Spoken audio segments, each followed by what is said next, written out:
de Dieu comme comme Yahweh. toi. Il n'y a point Il n'y a point de rocher comme comme Yahweh. il n'y a point de de Dieu Dieu comme comme Yahweh. il n'y a point Point de de toi. Yahweh. Il n'y a Point point de Dieu comme toi. il n'y a Il n'y point a point de Dieu comme comme toi. toi. Il n'y a point Il n'y a de point Dieu Dieu comme toi. Vrai Seigneur, il n'y a point de Dieu comme toi. Mhm, Tu es le seul vrai Dieu, Seigneur. En dehors de toi, il n'y a point d'autre Dieu. mhm. C'est toi que nous Amen. voulons adorer. C'est de toi que nous voulons attendre le secours. C'est toi que nous voulons suivre toute notre vie, Seigneur. C'est à toi que l'honneur est dû. La gloire est due à toi, Seigneur. L'adoration est due à toi seul. Nous te bénissons de nous avoir rassemblés de divers horizons, Seigneur, grâce à la technique de l'Internet, pour que nous puissions communier ensemble. Nous voulons que ton Saint-Esprit vienne au milieu de nous. Lui, le Amen. grand Seigneur, lui qui nous édifie, lui qui nous fortifie, car sans lui, nous ne pouvons rien faire. Nous voulons nous laisser instruire par lui. Seigneur, mets des paroles dans ma bouche. Mets ta compréhension dans ma bouche pour que je partage avec mes frères. Amen. Amen. Bénis ce moment, Seigneur, et fais du bien à chacun. Réponds à chaque besoin, Seigneur. Que tout ce qui n'est pas de toi, tout ce qui est du diable et des ténèbres, s'éloigne de chacun de nous, Seigneur. Nom de Jésus de Nazareth. Faisons-nous du nom de nous environne par ton esprit au nom de Jésus. Amen. Amen. Alléluia. Amen. Bon, encore, nous continuons notre enseignement biblique du livre d'Apocalypse et nous allons lire le chapitre 13. On avait déjà lu les 10 premiers versets, mais le Seigneur m'a mis à cœur de revenir encore. Donc, on va lire aujourd'hui tout le chapitre 13 d'Apocalypse et on va faire deux lectures. Une première personne va lire les versets 1 à 10 et une deuxième personne va lire les versets 11 à 10. Apocalypse 13, 1 à 10 pour le premier lecteur et 11 à 18 pour le deuxième lecteur. Apocalypse 13, versets 1 à 10. Et il se tint sur le sable de la mer. Puis, je vis monter de la mer une bête qui avait 10 cornes et 7 têtes, et sur ses cornes 10 diadèmes, et sur ses têtes des noms de blasphème. La bête que je vis était semblable à un léopard, ses pieds étaient comme ceux d'un ours, et sa gueule comme une gueule de lion. Le dragon lui donna sa puissance et son trône et une grande autorité. Et je vis l'une de ces bêtes comme blessée à mort, mais sa blessure mortelle fut guérie. Et toute la terre était dans l'admiration derrière la bête. Et ils adorèrent le dragon parce qu'il avait donné l'autorité à la bête. Ils adorèrent la bête en disant: qui est semblable à la bête et qui peut combattre contre elle? Et il lui fut donné une bouche qui proférait des paroles arrogantes et des blasphèmes. Et il lui fut donné le pouvoir d'agir pendant 42 mois. Et elle ouvrit sa bouche pour proférer des blasphèmes contre Dieu, pour blasphémer son nom et son tabernacle et ceux qui habitent dans le ciel. Et il lui fut donné de faire la guerre aux saints et de les vaincre. Et il lui fut donné autorité sur toute tribu, tout peuple, toute langue et toute nation. Et tous les habitants de la terre l'adoreront, ceux dont le nom n'a pas été écrit dès la fondation du monde dans le livre de vie de l'agneau qui a été immolé. Si quelqu'un a des oreilles, qu'il entende. Si quelqu'un mène en captivité, il ira en captivité. Si quelqu'un tue par l'épée, il faut qu'il soit tué par l'épée. C'est ici la persévérance et la foi des saints. Amen. Amen. Amen. Merci, victoire en Christ. Deuxième personne. Amen. Je lis la parole de Dieu. Merveille. Amen. Puis je vis monter de la mer une autre bête qui avait 2 cornes, semblables à celles d'un agneau et qui parlait comme un dragon. Elle exerçait toute l'autorité de la première bête en sa présence, et elle obligeait la terre et ses habitants à adorer la première bête, dont la blessure mortelle avait été guérie. Elle opérait de grands prodiges jusqu'à faire descendre du feu du ciel sur la terre et à la vue des hommes.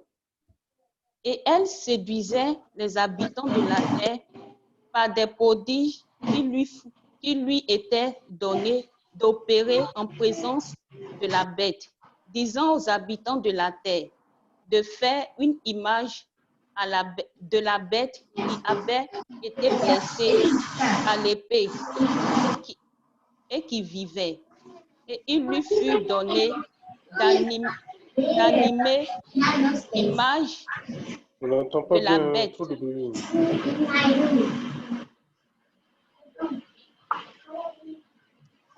Au verset 15. Et il lui fut donné d'animer l'image de la bête afin que l'image de la bête parle et qu'elle fasse que tous ceux qui ne l'adoraient pas, n'adoraient pas l'image de la bête soient tués. Et elle fit que tous, petits et grands, riches et pauvres. Tu peux couper ton micro?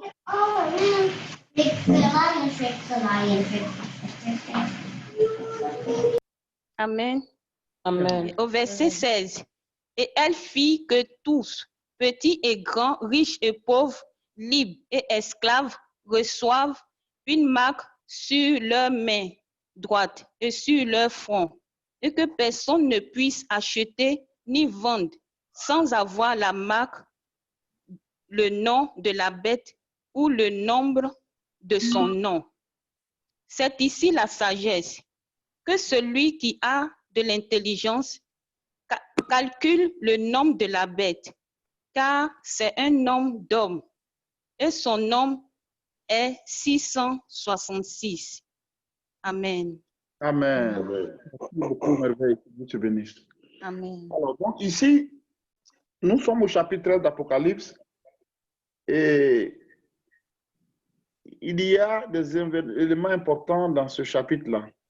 On va voir qu'il y a 2 personnes qui vont apparaître dans ce monde. Et ces 2 personnes-là vont vraiment être de grands alliés que Satan va utiliser dans son plan pour dominer le monde. Regardez avec moi le verset 1 du chapitre 13. On dit, puis je vis monter de la mer une bête qui avait 10 cornes et 7 têtes. Alors, donc on appelle une bête, mais en réalité, ce n'est pas un animal, c'est un homme. Mais on parle de bête pour exprimer un peu son caractère qu'il va avoir. Et il avait 10 cornes. Donc les 10 cornes symbolisent dans le langage prophétique, la corne c'est le symbole d'un royaume. Donc 10 royaumes et 10 rois, les 7 têtes, lequel il va dominer. Donc cet homme qui va venir là, on dit qu'il sort de la mer, enfin il sort de l'abîme. C'est un homme contrôlé par les mauvais esprits. Et il va dominer sur 10 royaumes et sur 7 rois. Et il a dit que sur ces têtes, des noms de blasphème. Oui. Blasphémer, en fait, c'est insulter Dieu, offenser profondément Dieu. Donc, cet homme-là, que la Bible appelle la bête, il va être un homme qui va offenser Dieu plus qu'aucun autre homme ne l'a fait sur la terre, depuis que le monde existe. Et il est dit au verset 2 que la bête que je vis était semblable à un léopard. Ses pieds étaient comme ceux d'un ours et sa gueule comme une gueule de lion. Donc, on compare cette bête-là à 3 animaux, le léopard, l'ours et le lion. Le léopard, pour ceux qui qui voient un peu les vidéos où il y a beaucoup d'animaux, ou même certains dessins, le léopard est un animal qu'on trouve surtout en Afrique ici, mais il est marqué par sa rapidité, son agilité, sa vigilance. Le léopard, quand il veut attaquer sa proie, il se met dans un endroit où on ne peut pas l'apercevoir facilement. Il peut se mettre dans un arbre, il peut se mettre dans un endroit calme. Il attend l'occasion propice pour bondir sur sa proie. L'ours est reconnu pour sa brutalité. Et le lion est reconnu pour sa force. Donc, ces trois caractéristiques-là vont se retrouver dans cette bête-là.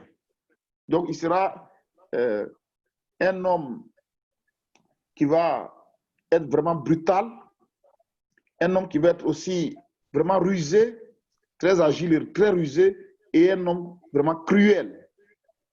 Vous voyez? Et ces trois animaux-là symbolisent aussi des royaumes. Hein. Si on lit dans Daniel 7, vous allez voir que le léopard, c'est le symbole de l'empire grec. L'ours, c'est le symbole de l'empire perse. Et le lion, c'est le symbole de l'empire babylonien. Donc, c'est les anciens empires, des grands empires qui ont dominé ce monde-là dans le passé. Donc, la bête, le quatrième animal, la bête, si on voit, si vous lisez Daniel 7, vous allez voir, Daniel chapitre 7, il donne en détail en fait ces royaumes-là. Donc, le dernier royaume, c'est l'empire romain. C'était le dernier grand empire qui, pendant presque 500 ans, a dominé le monde. Mais l'Antéchrist, il va redynamiser cet empire romain-là. Ouais, les 10 pays, les 10 royaumes que vous voyez, quand il va venir, il va commencer à dominer le monde à partir de ces 10 royaumes-là. Il va sortir de ces royaumes-là, il va unifier ces royaumes, et c'est comme ça que progressivement, il va établir sa domination, il va conquérir tous les autres royaumes, toutes les autres nations de la terre. Vous voyez? Donc, il va avoir 7 ans de règne.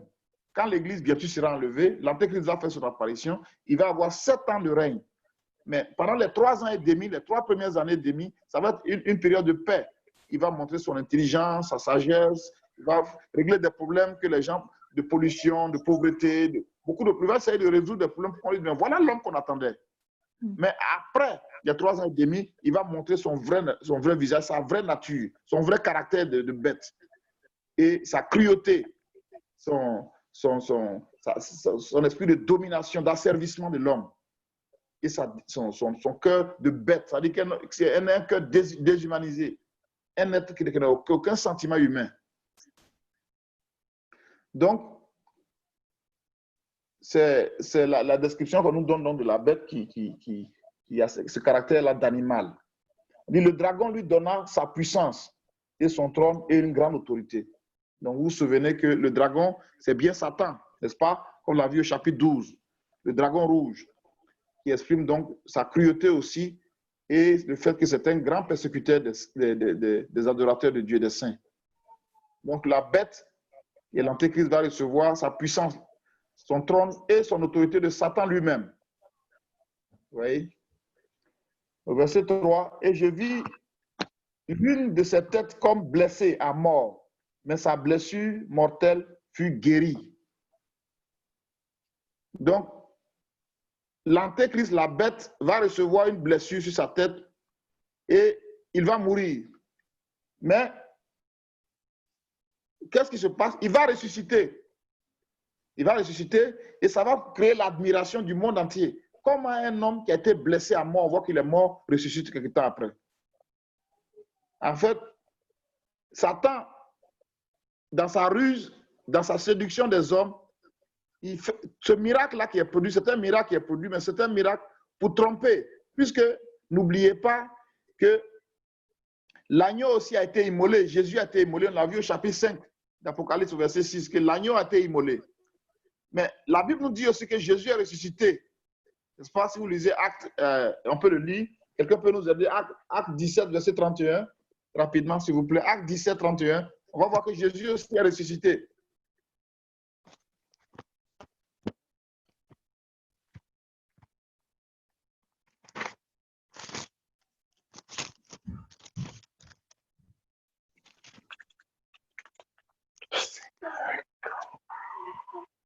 Acte 17, 31. Je lis la parole. Parce qu'il a fixé un jour où il jugera le monde selon la justice, par l'homme qu'il a désigné, ce dont il a donné à tous une preuve certaine en le ressuscitant des morts.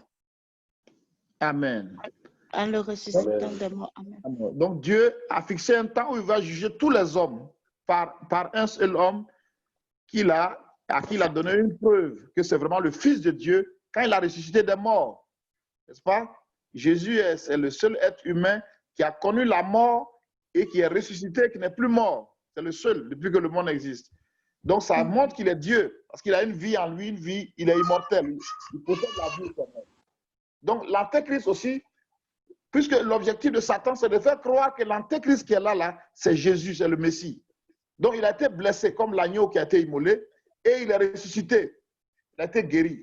Donc pour faire croire que c'est Jésus qui est là.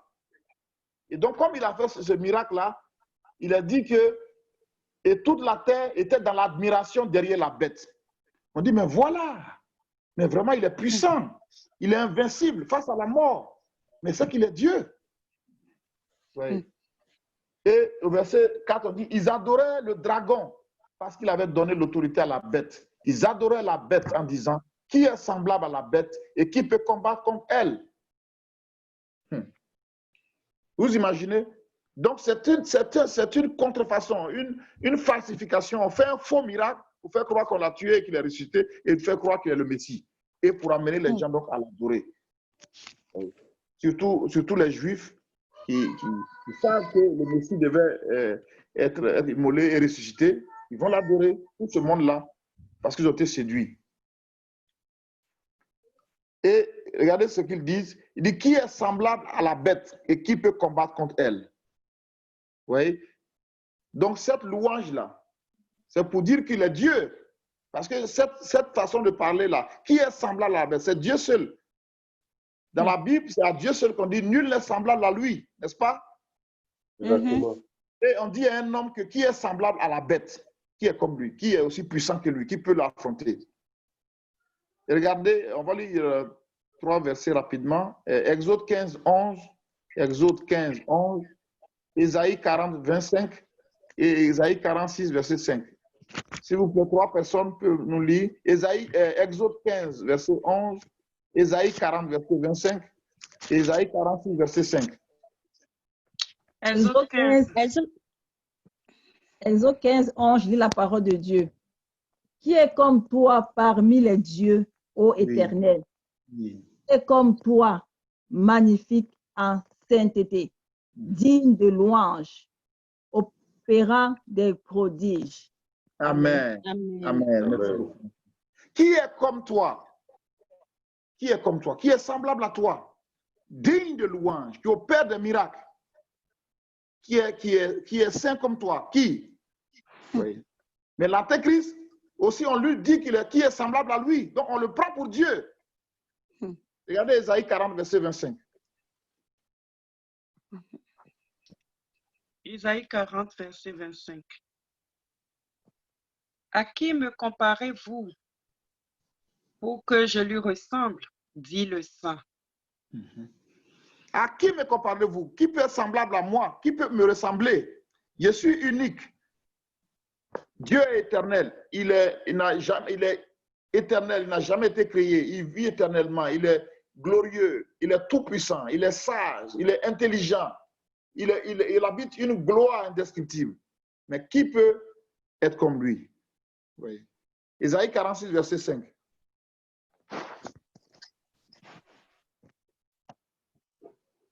Je lis la parole de Dieu. Ésaïe 46, verset 5. À qui me comparerez-vous pour le faire mon égal?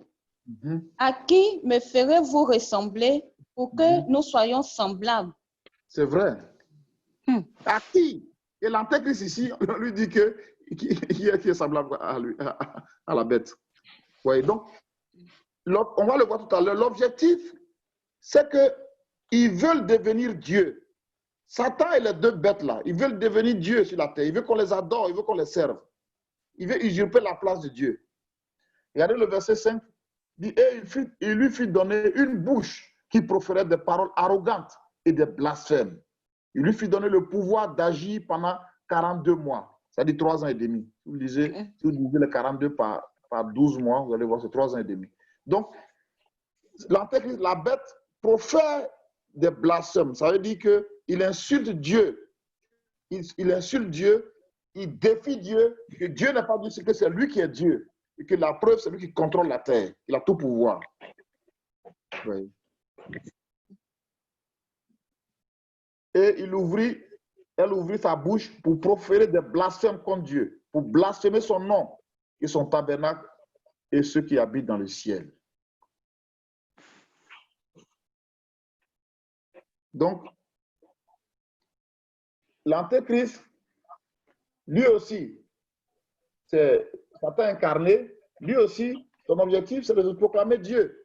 Regardez, je vais vous lire juste un passage d'Ésaïe, Ézéchiel, pour gagner du temps. Ésaïe 28, versets 1 et 2. Je vous lis ça, la parole de Dieu. La parole de l'Éternel me fut adressée en ces mots. Fils de l'homme, dis au prince de Tyr, ainsi parle le Seigneur l'Éternel. Ton cœur s'est élevé et tu as dit, je suis Dieu. Je suis assis sur le siège de Dieu, au sein des mers. Toi qui es un homme et non Dieu, tu prends ta volonté pour la volonté de Dieu. Vous voyez?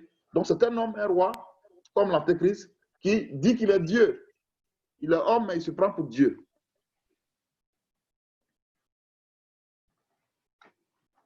Ensuite, au verset 7, on dit qu'il lui fut donné de faire la guerre aux saints et de les vaincre. Et lui fut donné autorité sur toute tribu, toute langue, tout peuple, toute langue et toute nation. Donc Dieu permet, Dieu donne en fait, leur donne cette liberté-là d'agir. C'est lui-même qui est souverain et il leur donne sur la terre, l'Antéchrist, Satan et ses deux bêtes, de faire ce qu'ils veulent. Donc là, ils vont vaincre les croyants, ils vont tuer les croyants, puisqu'ils veulent se proclamer Dieu. Donc tous ceux qui vont refuser de les adorer, ce sera la mort.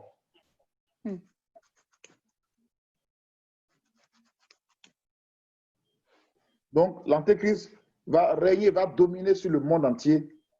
Le monde entier va le servir, va l'adorer comme Dieu. Et tous les habitants, tous les habitants de la terre l'adoreront, ce dont le nom n'a pas été écrit dès la fondation du monde dans le livre de vie de l'agneau qui a été immolé. Donc, il va être le Dieu de la terre et tout le monde va l'adorer. Si tu refuses, c'est la mort. Si quelqu'un a des oreilles, qu'il entende. Donc, Jean ici, l'apôtre Jean ici, nous met en garde que celui qui lit, en fait, fasse attention. Il nous avertit ici. Donc, pour nous dire, à tous ceux qui lisent l'Apocalypse, de faire attention. L'Antéchrist et ses adorateurs mèneront les croyants en prison. Il dit que si quelqu'un a des oreilles qui l'entendent, si quelqu'un mène en captivité, il ira en captivité. Si quelqu'un tue par l'épée, il faut qu'il soit tué par l'épée. Donc, qui va tuer par l'épée? L'Antéchrist. Qui va mettre en prison, en captivité, c'est lui. Donc, il va avoir le pouvoir sur la terre de faire ce qu'il veut. Donc, il va mener la guerre, lui et ses adorateurs, contre les croyants. Il va les mettre en prison, il va les tuer. Mais Dieu va aussi exercer son jugement sur eux. Il va venger le sang de ces croyants-là. Puisque d'ici, ils mènent en captivité, ils iront aussi en captivité. Leur captivité, c'est l'enfer. S'ils tuent par l'épée, ils seront tués par l'épée. L'Antéchrist et le faux prophète, on va voir tout à l'heure, seront aussi tués quand Jésus reviendra. La puissance de sa parole dans la bouche va les anéantir immédiatement pour aller en enfer. Donc, ici, les croyants sont encouragés. Ici, la persévérance et la foi des saints. Ça veut dire que nous sommes encouragés à persévérer, que ce soit nous, que ce soit ceux qui seront là pendant la tribulation, les croyants de la tribulation, mais nous sommes encouragés à persévérer dans la foi, à nous confier à Dieu, même si on doit passer par la mort. Amen. Amen. Parce qu'on a vu que Satan, s'il n'arrive pas à te séduire comme le serpent, il va chercher à te persécuter comme le dragon. Donc, on nous encourage ici à devenir vraiment de vrais croyants, de vrais adorateurs de Dieu et de ne jamais céder à Satan. Oui. Ça nous rappelle Daniel, et ses 3 amis, voilà, quand ils étaient à Babylone, ils ont refusé d'adorer la statue qui a été dressée, de se prosterner devant la statue. Et on les a jetés dans la fournaise ardente, dans la fournaise de feu. Mais Dieu est venu à leur secours. Amen. Amen. Amen. Dieu secoue tous ceux qui lui font confiance, tous ceux qui l'adorent, tous ceux qui le servent. Amen. Donc, ici, on nous encourage vraiment à persévérer dans la foi, à être de vrais adorateurs et adorer Dieu seul. Donc, on se démarque vraiment de ce monde-là. Parce que de plus en plus, vous allez voir que même pour trouver du travail, on va vous exiger de renoncer à votre foi ou de croire en d'autres choses. Donc, nous devons persévérer, persévérer.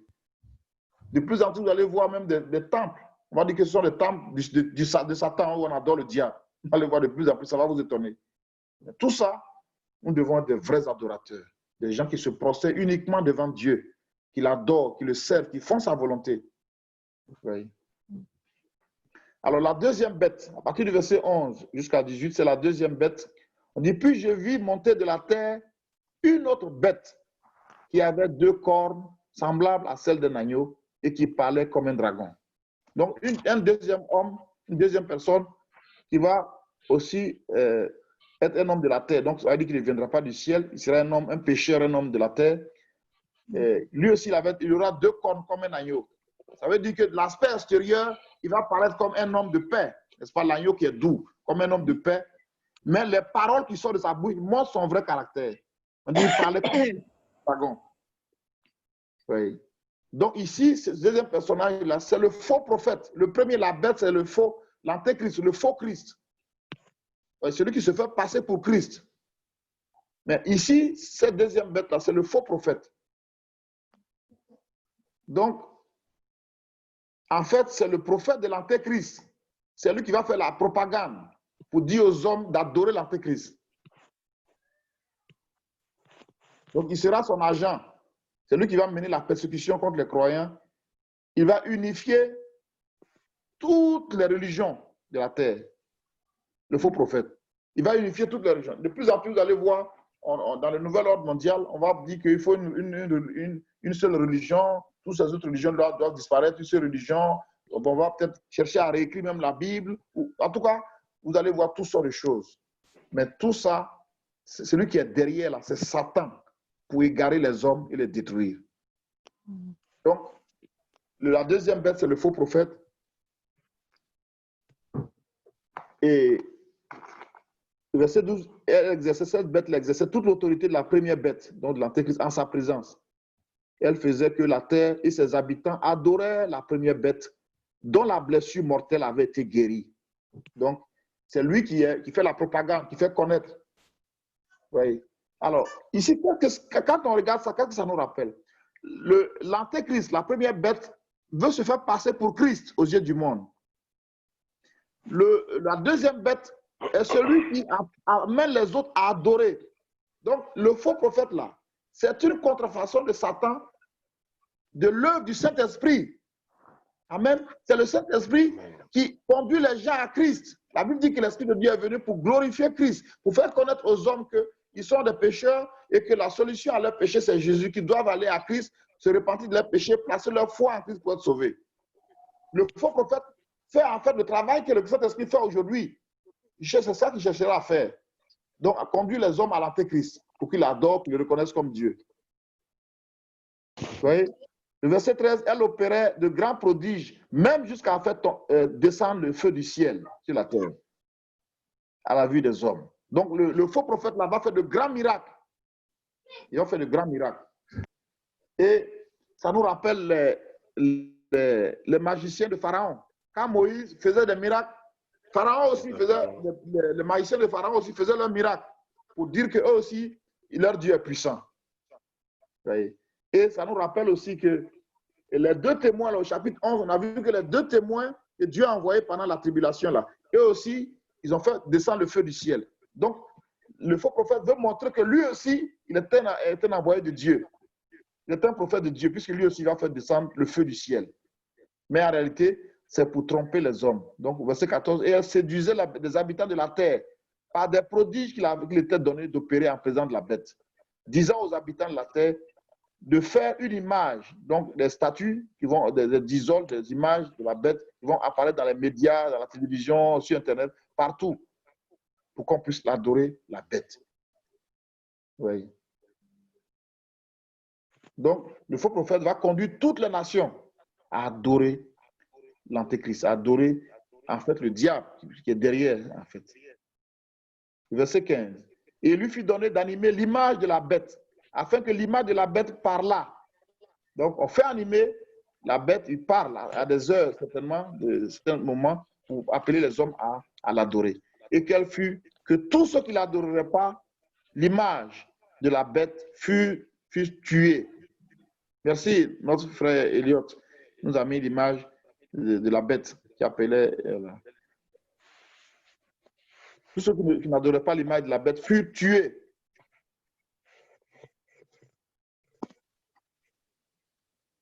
Vous voyez?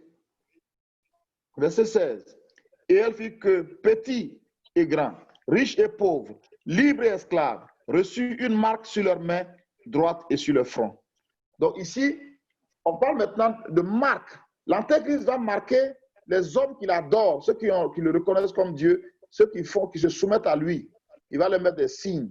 Un signe sur le front, donc un signe, tout de suite c'est visible. Quand vous voyez une personne, vous voyez son visage. Donc, sur son front, une marque pour dire qu'il appartient à l'Antéchrist, qu'il est un adorateur de l'Antéchrist. Vous voyez, ça nous rappelle dans l'Ancien Testament, on marquait les esclaves qui voulaient rester avec leur maître, on leur perçait les oreilles. Une marque, ils appartiennent à un maître. Donc, ici, l'Antéchrist a utilisé un signe. On ne sait pas quel est le signe, mais il va marquer des hommes. Ça peut être un tatouage, ça peut être une puce, on ne sait pas, mais il va marquer les hommes sur le front. Donc, sur le front, pour dire qu'il va contrôler leurs pensées, leur idée, parce que c'est la pensée, la façon de penser là. Si tu es corrompu, tu vas adorer le diable, tu vas croire que c'est le diable qui est Dieu. Voyez, il va contrôler leur mentalité, leur façon de penser.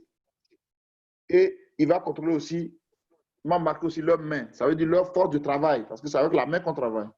Donc, les hommes qui vont l'adorer là, ils vont l'adorer, ils vont le servir, ils vont travailler pour l'Antéchrist. Si tu refuses de travailler pour lui, tu ne pourras pas, comme il a dit ici, tu ne pourras pas manger ni faire quoi que ce soit. Tu ne pourras pas vendre, ni manger, ni travailler. Donc, le monde entier va avoir une seule religion, un seul gouvernement, et tout ce monde-là sera au service pour adorer le diable. Si tu refuses, tu es tué. Le verset 17, et que personne ne peut acheter ou vendre sans adorer. Verset 18, c'est ici la sagesse, que celui qui a l'intelligence calcule le nombre de la bête. C'est un nombre d'hommes et son nombre est de 666. Alors, qu'est-ce que ça veut dire? Alors, d'abord, le chiffre, avant de parler de 6, je vais parler de 7. Le chiffre 7, c'est le chiffre de Dieu. Ça, on l'a déjà vu. C'est le chiffre de la perfection. Quand Dieu fait une œuvre, elle est une œuvre parfaite. Par exemple, vous avez vu que Dieu a créé la terre et les cieux en 7 jours.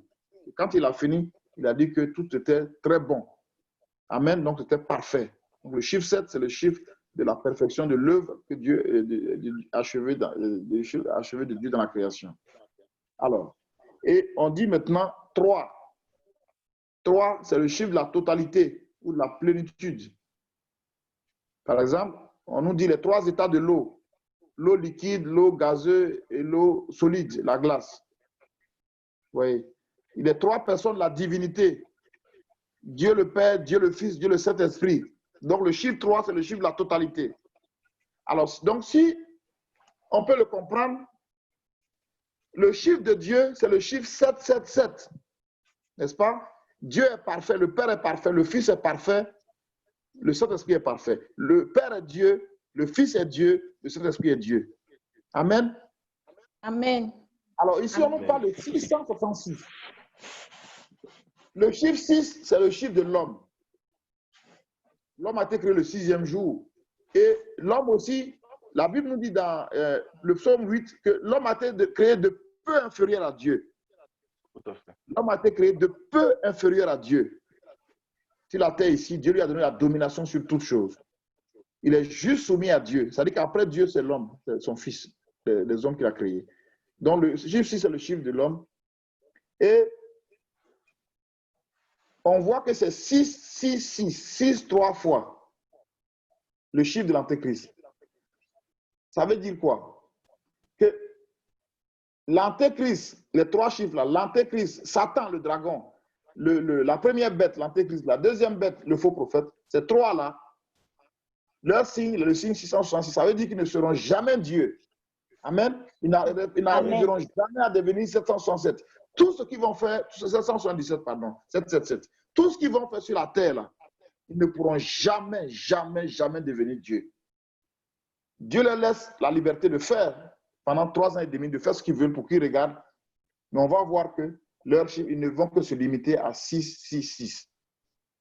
Oui. L'antéchrist, ça va être l'homme l'incarnation du péché, comme la Bible appelle l'homme du péché, l'homme vil. Oui. Mais il ne pourra jamais devenir Dieu. Satan ne pourra jamais devenir Dieu. Et le faux prophète ne pourra jamais devenir Dieu. Donc c'est pourquoi on prend ce chiffre-là, 666, pour dire qu'il n'atteigne pas la perfection de Dieu. Oui. L'objectif de Satan, ça a été toujours d'être adoré. N'est-ce pas? Il dit qu'il est Dieu et il veut qu'on l'adore. Il veut que les hommes l'adorent. Et les hommes l'adorent à travers les religions, à travers les idoles. Partout, ce n'est pas le vrai Dieu qui est adoré, c'est Satan qui est adoré. Oui. Et au ciel, il a voulu devenir Dieu, il a été chassé. Vous avez vu que dans le chapitre 12 d'Apocalypse, Satan a encore été chassé du 2e ciel, a été précipité sur la terre. Donc, il joue maintenant son dernier round, sa dernière opération pour dire qu'il va contrôler la terre et se proclamer Dieu. Mais là encore, il va échouer, il ne pourra pas. L'antéchrist, son objectif, c'est de dominer le monde entier. Or, ça, c'est à Jésus-Christ. Jésus-Christ, c'est lui qui a tout pouvoir dans le ciel et sur la terre. C'est lui qui doit venir établir son règne sur la terre. Mais l'antéchrist ne pourra jamais devenir Christ, jamais. Le faux prophète aussi, il se fait passer pour le Saint-Esprit, puisqu'il glorifie l'antéchrist. Mais il ne pourra jamais devenir Dieu. Amen. Amen. Donc, pendant la grande tribulation, il y aura un seul gouvernement mondial, une religion mondiale, un système économique mondial. Tu ne peux pas acheter ou faire quoi que ce soit si tu n'es pas dans ce système. Mais Christ viendra mettre fin à ce système, établir son règne et sa domination et l'adoration de Dieu sur la terre. Amen. Amen. Donc voilà la trinité satanique. C'est le dragon qui va donner son pouvoir et sa domination à l'antéchrist et au faux prophète pour essayer de dominer la terre, d'établir son règne sur la terre et de se faire passer pour Dieu pour qu'on l'adore. Mais ce système-là va prendre fin quand Christ reviendra pour restaurer le règne de Dieu sur la terre et montrer qu'il y a un seul vrai Dieu. Il n'y en a point 2, il n'y en a pas 3. Il y a un seul vrai Dieu et c'est à lui que la gloire et l'honneur, l'adoration sont dus. Amen. Amen. Que le Seigneur Amen. nous bénisse, qu'il fasse de nous de vrais adorateurs, des personnes décidées à adorer Dieu, Dieu seul. Qu'on ne laisse pas la place à Satan, qu'il n'ait pas de place à nous. Jésus a dit, il vient, le prince de ce monde, mais n'a rien à moi. Que tout ce qu'il va utiliser comme idole pour nous asservir, pour qu'on l'adore d'une façon ou d'une autre, nous disions non. Que nous soyons de vrais adorateurs et que le Seigneur nous bénisse au nom de Jésus. Amen. Amen. Amen. Amen.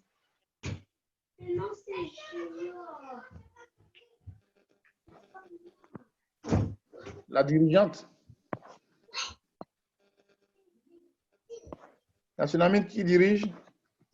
Ah, c'est maman. Maman.